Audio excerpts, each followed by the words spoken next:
Rakhi Purnima special আজ আমি আপনাদের সাথে একটা মিষ্টি বলুন বা পিঠে বলুন রেসিপি শেয়ার করছি। আর আজকের যে উপায় আমি পিঠেটা বানাচ্ছি সেই উপায় আগেও আপনারা হয়তো কোনোদিনও বানাননি। একবার বানিয়ে দেখুন, সবাই খেয়ে খুবই প্রশংসা করবে। আর সবথেকে বড় কথা হচ্ছে যে এইটা আমরা আটা দিয়ে তৈরি করেছি, যেটা আমাদের কিচেনে সবসময় অ্যাভেলেবল থাকে। আর যখনই আপনাদের ইচ্ছা হবে তখনই আপনারা এই মিঠা বা পিঠা বানিয়ে নিতে পারবেন। আর এটা বানানোর জন্য বেশি কিছু জিনিসের দরকার হয় না। আর আপনারা দেখেই বুঝতে পারছেন এটা কতটা সফট আর জুসি তৈরি হয়েছে। আর এরকম নরম নরম জুসি পিঠে তৈরি করার জন্য ভিডিওটা আপনারা শেষ পর্যন্ত দেখবেন। আর ভিডিওটা ভালো লাগলে লাইক করে দেবেন, শেয়ার করে দেবেন। আর চ্যানেলটা যদি নতুন হয়ে থাকেন চ্যানেলটিকে সাবস্ক্রাইব করে দেবেন। তাহলে চলুন শুরু করা যাক আজকের রেসিপি। আর এই মিষ্টিটা তৈরি করার জন্য এখানে আমি 2 কাপ দুধ নিয়েছি। আর দুধটাকে প্রথমে আমরা হাই ফ্লেমে ভালো করে ফুটিয়ে নেব। আর এটাকে আমরা কন্টিনিউ চালাতে থাকবো, নাহলে এটা নিচে লেগে যাবে। আর কড়ার সাইডে যেটা লেগে থাকবে শর্টটা, সেটাকেও আমরা মাঝে মাঝে খুন্তি দিয়ে দুধের সাথে মিশিয়ে দেবো। এখন আমরা এর মধ্যে সুজি অ্যাড করব। তো সুজি এখানে আমরা বেশি মাত্রায় অ্যাড করব না, মাত্র 1.5 চামচ মতো এখানে সুজি অ্যাড করব। এখানে আমি বড় চামচে 1.5 চামচ মতো সুজি নিয়েছি। বেশি সুজি এখানে একদম দেবেন না। আর হাই ফ্লেমে এটাকে আমরা কন্টিনিউ মিক্স করতে থাকবো। এটা যদি আপনারা হাই ফ্লেমে করেন তাহলে ম্যাক্সিমাম 3 থেকে 4 মিনিট সময় লাগবে। আর কিছু সময় এভাবে মিক্স করার পরে দেখুন এটা অনেকটা ঘন হয়ে গেছে আগের থেকে। দুধের মধ্যে যেহেতু আমরা সুজি মিশিয়েছি সেজন্য এটা খুব তাড়াতাড়ি ঘন হয়ে যাবে, আর বেশি সময়ও লাগবে না। আর এটাকে আমরা বেশি ঘনও করব না, কারণ এটা ঠান্ডা হয়ে গেলে সুজিটা আরও বেশি ঘন হয়ে যাবে। এখানে আমরা দুধের খোয়া তৈরি করছি না, নর্মালি আমরা সুজি দিয়ে এটাকে আমরা একটু ঘন করে নিলাম। আর যদি এর কনসিস্টেন্সিটা যদি আপনারা পারফেক্ট রাখেন, তাহলে যখন এটাকে আমরা আটার মধ্যে দিয়ে মিশাবো তখন এর মধ্যে জল বা দুধের আর প্রয়োজন পড়বে না। এখানে আমরা 2 কাপ দুধের জন্য 1.5 চামচ মতো সুজি নিয়েছিলাম। আর এটা আমাদের কতটা ঘন রাখতে হবে সেটা আপনাদের আমি দেখাচ্ছি। সুজিটা ঠান্ডা হয়ে যাবার পরে অনেকটা ঘন হয়ে যায়, সেটা আপনারা জেনেই থাকবেন। সেজন্য আমাদের সুজির কনসিস্টেন্সিটা এইরকম রাখতে হবে। আর সুজির ঘনত্বটা যদি এরম থাকে তাহলে আমরা যখন আটার সাথে মেশাবো তাহলে আমাদের খুব সুবিধা হবে, তখন কোনো জল বা দুধের দরকার হবে না। এখন এটাকে আমরা ঠান্ডা করার জন্য ছেড়ে দেবো। এখন আমরা একটা গামলার মধ্যে নিয়ে নেব 1 কাপ আটা। এখানে আপনারা মেজারমেন্টটা দেখলেন, 2 কাপ দুধ আর তার মধ্যে 1.5 চামচ মতো সুজি অ্যাড করেছিলাম, আর তার সাথে 1 কাপ আটা। আটার টেস্টটা যাতে বেশি না আসে তার জন্য এখানে আমরা 1/2 চামচ মতো দিয়েছি এলাচ পাউডার। যেহেতু আমরা এখানে মিষ্টি জিনিস তৈরি করছি তার জন্য এখানে 1 চুটকি নুন অ্যাড করেছি। আর এখানে আমরা 1 চিমটে মতো খাবার সোডা অ্যাড করলাম। এখানে আপনারা 1 থেকে 2 পিঞ্চ মতো খাবার সোডা অ্যাড করবেন, আর তার থেকে বেশি দেবেন না। আর খাবার সোডা দিলে আমাদের পিঠেগুলো সুন্দর ফুলে উঠবে। আর এখানে আমি 1 থেকে 1.5 চামচ মতো একটু দেশি ঘি অ্যাড করলাম, যার জন্য এখানে মিষ্টির টেস্ট আর ফ্লেভার খুবই সুন্দর আসবে। এবার সব জিনিসগুলোকে আমরা ভালো করে হাতে মিক্স করে নেব। আর আমরা দুধে মেশানো সুজিটাকে ঠান্ডা করার জন্য ছেড়ে দিয়েছিলাম, এখন এটা পুরো ঠান্ডা হয়ে গেছে। এখন এটাকেও আমরা আটার মধ্যে পুরো দিয়ে দেবো। আর এটা আপনারা দেখেই বুঝতে পারছেন ঠান্ডা হওয়ার পরে এটা কতটা ঘন হয়ে গেছে। আর সুজির কনসিস্টেন্সিটা ঠিক এরকম রাখলে আমাদের যখন আটার সাথে এটা মিশাবো তখন আমাদের আটার মধ্যে আর দুধ বা জল মেশানোর কোনো দরকার লাগবে না। যখন আমরা সুজিটাকে আটার সাথে মিশিয়ে দেবো তখন একটা সুন্দর সফট ডো তৈরি হয়ে যাবে। এভাবে সুজিটাকে ভালো করে আটার সাথে আমরা হাত দিয়ে মিক্স করে নেব। আর সুজিটাকে আমার আটার সাথে মেশানোর পরে কোনো এখানে দুধ বা জলের দরকার পড়েনি ডোটা তৈরি করার জন্য। আপনাদের আটার ডোটা রেডি করার সময় যদি মনে হয় যে একটু শক্ত লাগছে তাহলে আপনারা 1-2 চামচ মতো এখানে দুধ বা জল অ্যাড করতে পারেন। আর এই দেখুন এখানে আমাদের ঠিক এরম সফট ডো রেডি করতে হবে, তাহলে আমাদের পিঠেটা একদম নরম তৈরি হবে। একে আমরা 5 মিনিট এরম রেস্টে রেখে দেবো।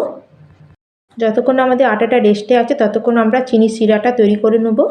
চিনি শিরা তৈরি করার জন্য এখানে আমি একটা জায়গা নিয়ে নিয়েছি, আর ওই কাপের মেজারমেন্ট করি এখানে আমি 1.5 কাপ চিনি নেব।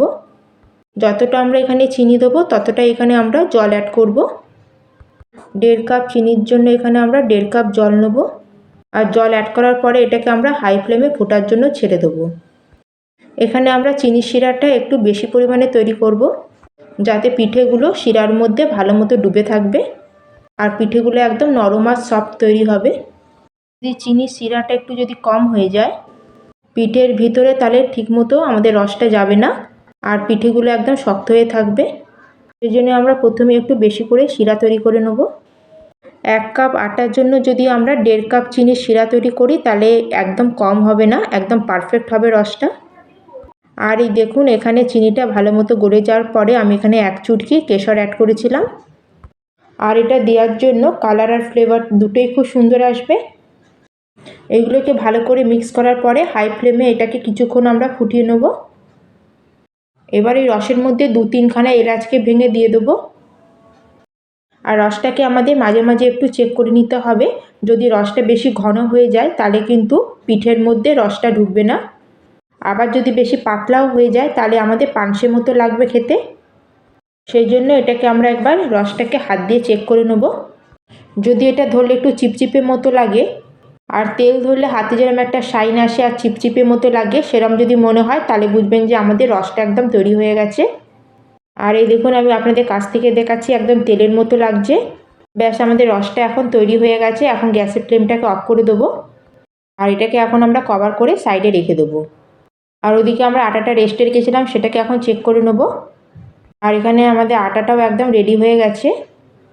আর এই দেখুন আমাদের আটার ডোটা কতটা সফট আছে।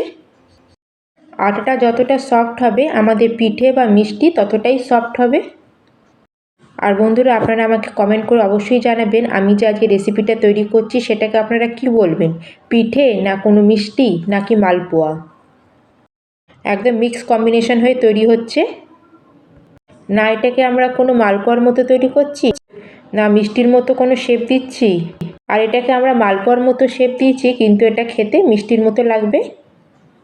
আপনারা অবশ্যই আমাকে কমেন্ট সেকশানে জানাবেন। হাতে অল্প তেল বা ঘি লাগিয়ে আপনারা যে সাইজে পিঠে তৈরি করতে চান সেই সাইজে পিঠে তৈরি করে নেবেন। হাতে প্রথমে গোল করে এভাবে প্রেস করে একটু চ্যাপটা মতো করে নেব। আর এইভাবে আমরা সব পিঠেগুলোকে তৈরি করে নেব। আর আমার সব পিঠেগুলো রেডি হয়ে গেছে। এখন এগুলোকে আমি ফ্রাই করে নেব। আর এগুলোকে ফ্রাই করার সময় সবথেকে ইম্পর্টেন্ট জিনিস হচ্ছে তেলটা আমাদের একদম হালকা গরম হতে হবে। এখানে বেশি তেলটাকে গরম করা যাবে না। আর যদি তেলটা বেশি গরম হয়ে যায় তাহলে আপনারা গ্যাসের ফ্লেমটাকে অফ করে একটু হালকা ঠান্ডা করে আবার এগুলোকে আমাদের লো ফ্লেমে ভেজে নিতে হবে। মানে পিঠেটা যখন আমরা দেবো তেলের মধ্যে জাস্ট হালকা একটু বাবলস আসবে। প্রথমে আমরা কিছু সময় গ্যাসের ফ্লেমটাকে একটু লোতে করে দেবো, তারপরে আমরা লো টু মিডিয়াম করে এগুলোকে উল্টে পাল্টে একটু ভেজে নেব। আর এই দেখুন এগুলোকে আমি কিছু সময় ধরে এদিক ওদিক করে উল্টে পাল্টে কিছুক্ষণ ফ্রাই করে নিয়েছিলাম। আর এই দেখুন কালারটাও আমাদের কত সুন্দর এসছে। এরকম গোল্ডেন কালার আসা পর্যন্ত আমাদের এগুলোকে ফ্রাই করে নিতে হবে। আর এরকম গোল্ডেন কালার চলে আসলে আমরা এগুলোকে তেল থেকে বার করে নেব। আর আপনারা দেখতেই পাচ্ছেন পিঠের কালার কত সুন্দর এসছে। আর এখন আমরা পিঠেগুলোকে নিয়ে শিরার মধ্যে অ্যাড করে দেবো। আর শিরার মধ্যে যখন আমরা এগুলোকে অ্যাড করব তখন শিরাগুলো হালকা একটু গরম থাকবে, কিন্তু একদম এক্সেস গরম থাকবে না, আবার পুরো ঠান্ডাও থাকবে না। পিঠে পুরো গরম থাকবে আর রসটা আমাদের হালকা একটু গরম থাকবে। এরকমই আমাদের অ্যাড করে নিতে হবে। আর চিনির রসের মধ্যে দিয়ে এইভাবে আমরা চামচে করে এগুলোকে একটু উল্টে পাল্টে দেবো। আর আমরা প্রথমবার একবার ভাজা হয়ে গেছে, এখন নেক্সট বাকি যেগুলো ছিল সেগুলোকেও ভেজে নেব। আর এখানেও আমি এগুলোকে উল্টে পাল্টে ভালো করে ফ্রাই করে নেব। আর এই দেখুন পিঠের কালারগুলো কত সুন্দর এসছে, একদম গোল্ডেন ব্রাউন আর একদম ফুলা ফুলা তৈরি হয়েছে। এখন এগুলোকে আমরা চিনির শিরার মধ্যে দিয়ে দেবো। পিঠা যত আমাদের গরম গরম থাকবে তখন চিনির শিরার মধ্যে অ্যাড করলে রসটা ভালো মতো পিঠের মধ্যে ঢুকবে। এখন এগুলোকে আমরা উল্টে পাল্টে 3-4 ঘন্টার জন্য ঢেকে এটাকে রেস্টে রেখে দেবো। আর 3-4 ঘন্টা পর আপনাদের দেখাচ্ছি, দেখুন পিঠেটা খুব সুন্দরভাবে চিনির রসটাকে একদম অ্যাবজর্ব করে নিয়েছে। আর এই দেখুন পিঠেগুলো একদম সফট আর নরম তৈরি হয়েছে। তাহলে রাখি পূর্ণিমাতে এই পিঠেগুলো তৈরি করুন। এই পিঠেগুলো আপনাদের কেমন লাগলো অবশ্যই আমাকে কমেন্ট করে জানাবেন। তাহলে আজকের মতো এখানেই শেষ করলাম। আবার দেখা হচ্ছে অন্য একটি নতুন রেসিপি নিয়ে। ধন্যবাদ।